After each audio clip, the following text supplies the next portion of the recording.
Women are instinctively programmed to choose superior men, men with strong survival abilities. I made time for her, made sure not to come across as too heavy, filled the silences in our conversations, and responded kindly even to her messages that didn't require an answer. I wanted her to rely on me, and I wanted to be needed. I just wanted to be a decent man. And yet, one day, out of the blue, she told me it was over. Lately, she said, things have just been a bit too much for her. In the end, it was her who left without even listening to what I had to say. I do think she's a good person. Someone like you will surely find happiness. Those empty words, like something I've heard somewhere before, were just part of his template. Wasn't it kindness that she wanted? For whose sake did I suppress my feelings and keep putting her first? In a room lit only by the glow of his screen at night, the man keeps asking himself, why doesn't my devotion get through? Why does sincerity go unrewarded? He never raised his voice. He didn't even get angry. He never forgot her birthday, and when she was feeling down, he quietly stayed by her side. He thought he had done his best to be a good person, but in reality, society saw his kindness as burdensome and began to say that his sincerity felt off. No matter how much feeling he put into it, for some reason, the other person would drift away. Not understanding the reason for this, the man was deeply hurt. Somewhere in his heart, he muttered, why? Maybe his suffering just isn't enough yet. No one will give him the answer. But over 150 years ago, a single philosopher left behind a clear and cold answer to that question. His name was Arthur Schopenhauer. His words cut deep into the hearts of men who were broken by their own kindness, and then awakened them. What I am about to share is his philosophy, and the story of how you can stand up again. Be kind. If you love sincerely, your feelings will be understood. That was a belief that had been taught to me over and over again since I was a child. Be a good person. Be sincere. Be compassionate. If you do that, surely others will understand you. The man who loved her never doubted those words. If you cherish others, you will be cherished in return. If you open your heart, others will open theirs to you. That's why he tried to be sincere. He never held back his kindness. That was what it meant to him to be a human being and to be a man. He believed it was the right thing to do, but reality was different. Instead of being appreciated, his kindness was seen as boring. His consideration was perceived as burdensome, and his sincerity was regarded as dull. Despite all his efforts, his kindness was somehow coldly rejected. The woman who said she liked kind men found herself drawn to men with emotional ups and downs, or those who spoke roughly. Why was that? Why is it that decent men are always told, let's just be friends, and end up as just the nice guy? No one ever explains the reason. However, Schopenhauer, 150 years ago, stated it clearly. Women are attracted to strength and are repulsed by weakness. Kindness only has value when it is backed by strength. In other words, it is not kindness itself that is sought after, but kindness that exists within strength. No matter how much you devote yourself, if it comes across as ingratiating, your value as an individual decreases. No matter how sincere you are, if you convey it without confidence, it won't resonate in their heart. The reason he wasn't loved wasn't because he lacked kindness. Kindness without strength doesn't reach the instincts. That was the reality. A man who is only kind may provide a sense of security, but he does not attract. He had yet to realize this harsh truth. Life is made of suffering. And women are, by nature's ancient design, a trial meant to forge men. Why was he not rewarded, even though he devoted himself sincerely? Why did she not stay by his side in his suffering, but instead left him as if abandoning him? A philosopher from 150 years ago explains these reasons in a calm, matter-of-fact way. That alone made him feel irresistibly drawn to those words. Arthur Schopenhauer, a 19th century German philosopher, advocated for radical pessimism, claiming that this world is filled with suffering. Although he was a man who declared this, his philosophy is not mere despair. Rather, it is a call to awaken and face the cold reality that everyone tries to avoid. He says, women act more on instinct than on reason. Even beauty, kindness, and tears are tools of selection devised by nature. In other words, women do not look at men in order to love them. They look at men in order to choose. What they truly desire is not security or gratitude, but strength. Schopenhauer is not denying women. He is simply shattering illusions, the illusion of romantic love, the belief that sincerity will always be rewarded. By coldly cutting through these notions, his words force men to wake up, and they are anything but gentle. Yet, it is precisely in that coldness that the instincts that had lain dormant are stirred. A wounded heart, A man on the verge of losing himself, these become the blade that allows him to rise once more. The woman Schopenhauer describes is completely different from the idealized figure depicted by modern society. For him, women are not beings to love and be loved, but rather something closer to a selection mechanism that nature has put in place for the preservation of death. It is a cold and all too realistic perspective, yet it is precisely because of this coldness that the man awakens from his illusions. Her kindness, her smile, her tears, her empathy, had believed all of these were expressions of the heart. For the man, Schopenhauer's words become a blade that exposes the truth. He says, "The essence of women lies in acting according to instinct. It is not emotion, but rather the commands of nature, aimed at the continuation of the species that guide them." In other words, women are instinctively designed to select superior men, men with the power to survive. And this selection is carried out not by reason, but by unconscious desire. Even her kindness and interest are not merely emotions. They are instinctive evaluative behaviors to test the man. No matter how much you devote yourself, no matter how sincere you are, if she instinctively judges your value to be low, it will be ignored immediately. That judgment is not something she is consciously aware of. The result is ruthless. When a man realizes that what he thought was love was actually just a stage in the process of selection, he is deeply hurt. However, this is not because women are cruel. It is nature that designed things this way. As Schopenhauer said, women are not evil. They are simply following their instincts. In other words, women are not the enemy, but they are not the object of our illusions either. It is only when a man adopts the perspective of women as a selection mechanism embedded within nature that he truly begins to understand them, not as angels from his fantasies, but as trials in reality, and it is only by overcoming these trials that a man can awaken to his inner strength. Schopenhauer distinguished the differences between men and women by strength and strategy. For him, a man's weapons are physical strength and logic, while a woman's weapons are adornment and deception. When people first hear these words, many may feel that they are misogynistic. However, Schopenhauer's intention is not mere disparagement. Rather, he is simply describing the differences in survival strategies designed in accordance with the immense force of nature. In the natural world, every creature possesses means to survive. Lions have fangs and claws, birds have wings, and snakes have venom. So, what do human women have? According to this view, it is the power to display themselves and the art of deception. Schopenhauer writes as follows: "For women, deception is instinctive. For a woman to be completely sincere is probably impossible." These words are not meant to blame women.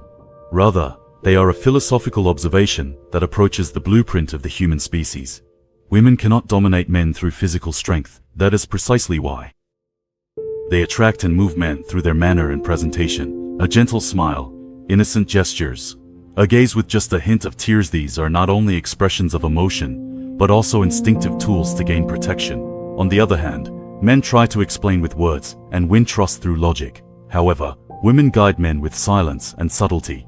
This is not insincerity, but rather a different kind of intelligence, subtle acting, calculated moves. These are all not something to be condemned, but rather, if we reconsider them as natural forces, only then can men truly understand the essence of women. At the same time, they begin to realize what they themselves have been tested on.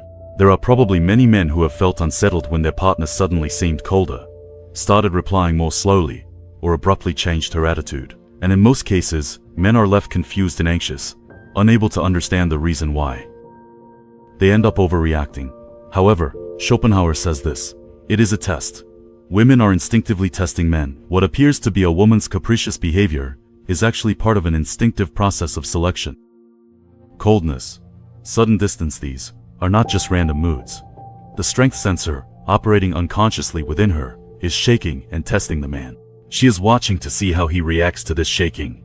Does he get flustered, angry, try to ingratiate himself, or can he remain steady and unshaken? It is through this that she determines whether or not this man can be trusted. That is the judgment that is made. Unaware that he is being tested, the man tries to respond with excessive kindness or dependence. Each time he does, the respect she feels for him is gradually chipped away. The moment the man appears more unstable than she is, her instincts decide not to choose him. In other words, what she is seeking is not a man who gets swept up in his emotions. She wants a man who can keep standing on his own 2 feet, even in unstable situations. A man who quietly maintains his strength, controls his emotions, and has a solid sense of self. Seeing that, Her instincts judge that this is the right person. A woman's test is not about love. It is a selection behavior programmed into her as a subordinate. Behind her coldness or silence lies an unspoken question. Are you a strong man? Once a man realizes this, he will no longer be needlessly hurt. By understanding the meaning of these trials, you become able to respond not in the same way, but with a quiet strength. If you are kind, you will surely be loved. If you express your feelings, you will eventually be rewarded. In the end, sincere people will win. Where did we come to believe in such romantic stories? TV dramas, Disney movies, J-pop lyrics, and elementary school classrooms. There, it's always about kind.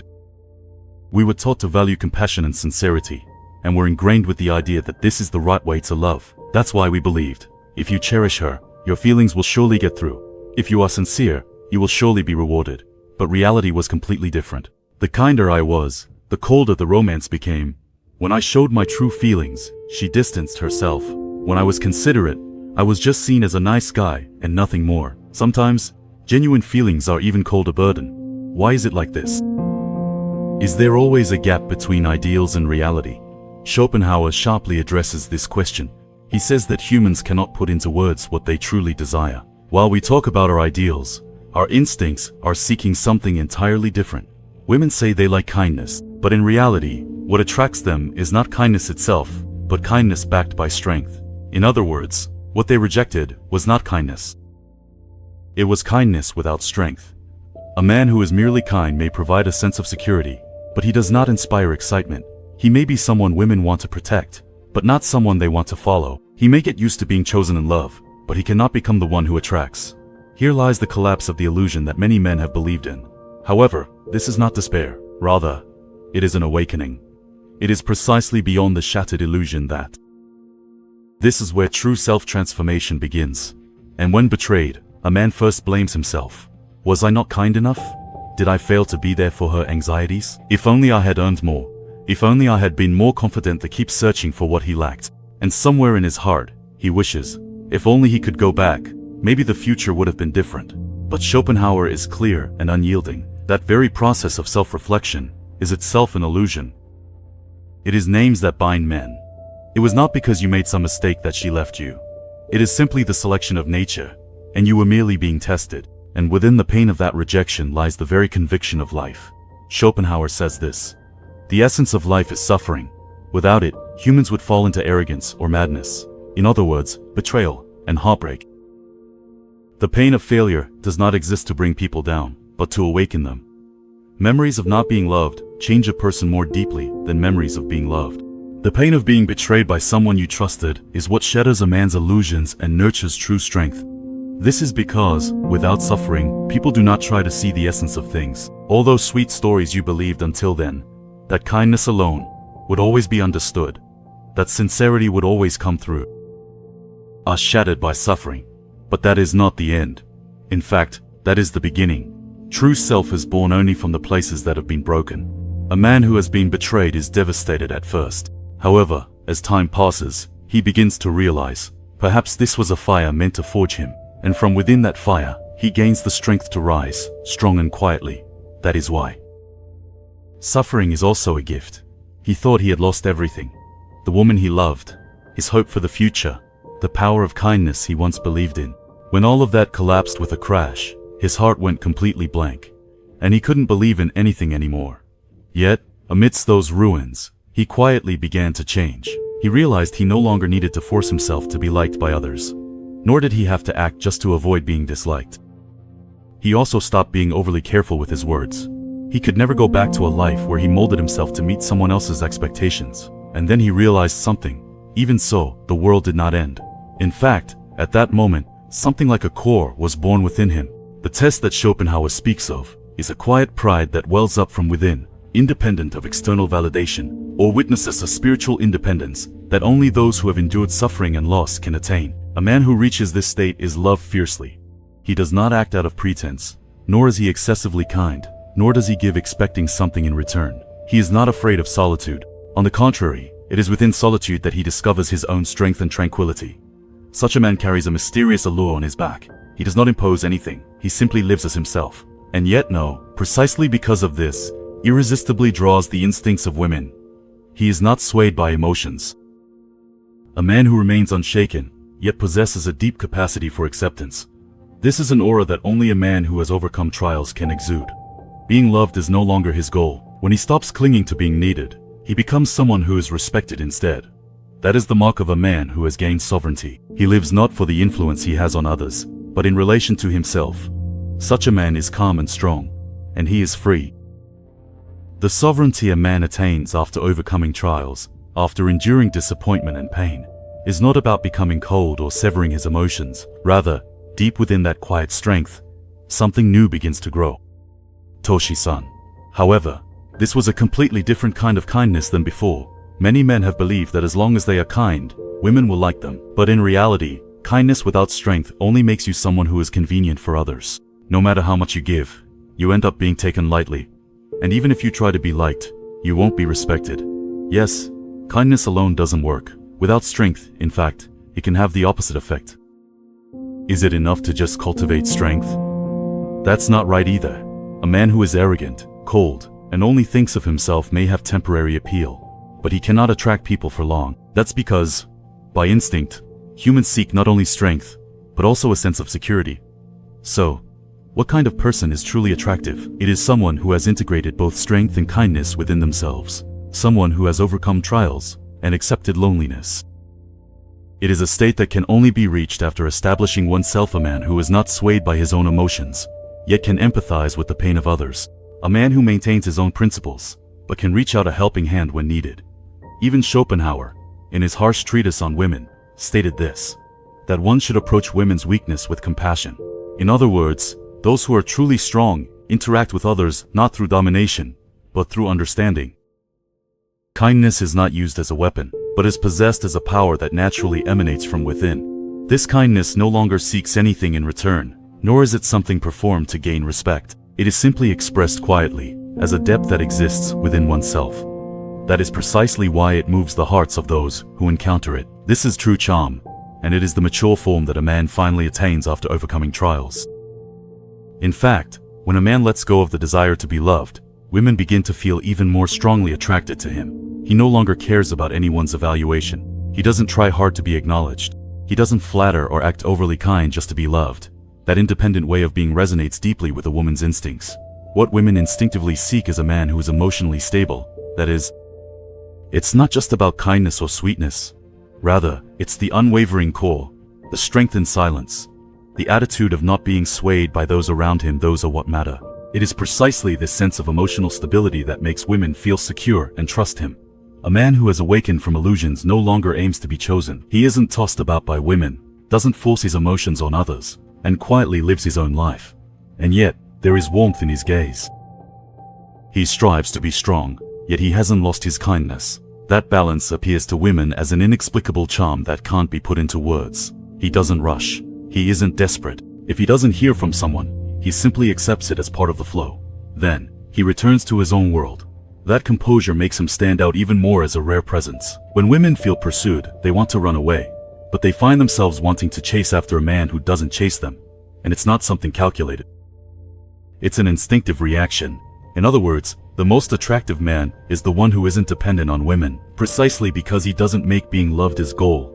His lack of pretense inspires both a sense of security and respect, and as a result, he becomes the one who is most loved. True power lies in those who do not need to be needed. This is the greatest blessing bestowed upon a man who has awakened from illusion. What is love? This is a question philosophers have pondered for thousands of years. It is one of the deepest themes of all, and Schopenhauer gives an exceptionally cold answer to it. Love is an illusion. It is nothing more than a deception that nature has given us for the sake of preserving the species. For him, romantic feelings are nothing but a biological program. The impulse to be captivated by beauty and to devote oneself to another, even at the expense of reason. This is by no means something noble. Rather, it is a state in which humans are being manipulated by nature's schemes. However, we can take this a step further and think more deeply. What Schopenhauer denied was love as dependence, love as illusion. True love, perhaps, is something that only reveals itself after we let go of such illusions. What many people expect from romantic relationships is to be fulfilled. With this person, my loneliness will disappear. If I have her, my life will change. But it is precisely this way of thinking that turns love into dependence, and gives rise to the desire to control.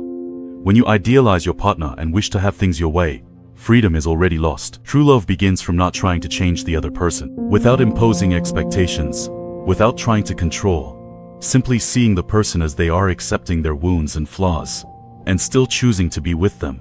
That is the form of mature love, just as Schopenhauer described.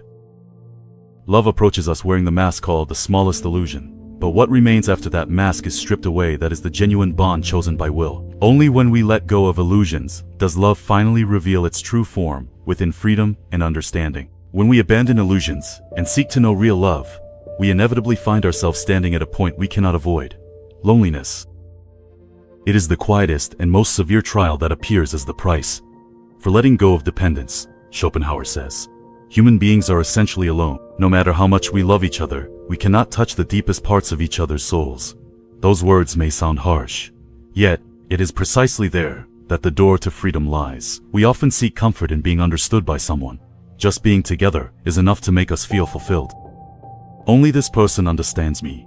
However, that feeling, though it seems like love, is sometimes nothing more than dependence. Trying to fill the emptiness within yourself with another person at first glance, it appears romantic, but in reality, it is an uprising against self-reliance.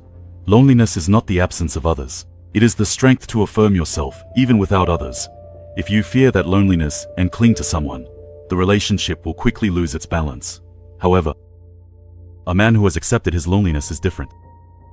In solitude, he finally begins to hear his own voice.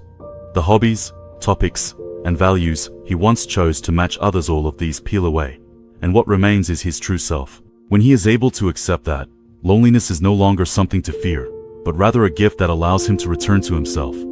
It's not that he was hurt because a relationship ended. It's just that the anesthesia of dependence has worn off. In that pain, the man awakens, and he realizes, asking someone else to fill the void, even without that, he is already whole. The day he thought he had lost everything was, in fact, the true beginning of it all. The memories of being loved, the misunderstandings of kindness, the days spent clinging to illusions. When all of that is shattered, and he believes nothing remains, something new begins to sprout within him. Schopenhauer once said that the essence of life is suffering, but those words are not meant to convey only despair. Rather, he was pointing to a state of freedom that can only be reached by those who have passed through such suffering.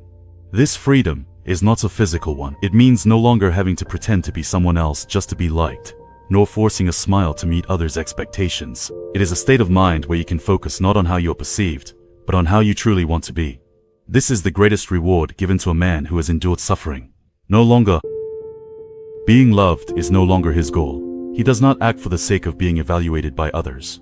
Instead, he lives at his own pace, guided by his own principles. In doing so, he naturally embodies the image of the man he once admired. Freedom is the attitude of the heart that fears neither loneliness nor pain, and is not controlled by anyone. It is the strength to depend on nothing, to face one's own emotions, and yet to engage sincerely with others. That man now, he is no longer lost as he once was. Rather than wishing to be needed by someone, he discerns and chooses what he himself truly needs. On the path he walks now, there is no longer anxiety or impatience, but a quiet sense of conviction. In this way, the man has finally taken his place as the protagonist of his own life. On this channel, we share content to help you cultivate your inner strength through philosophy, psychology, and strategy. Please subscribe to the channel and give us a thumbs up. See you in the next video.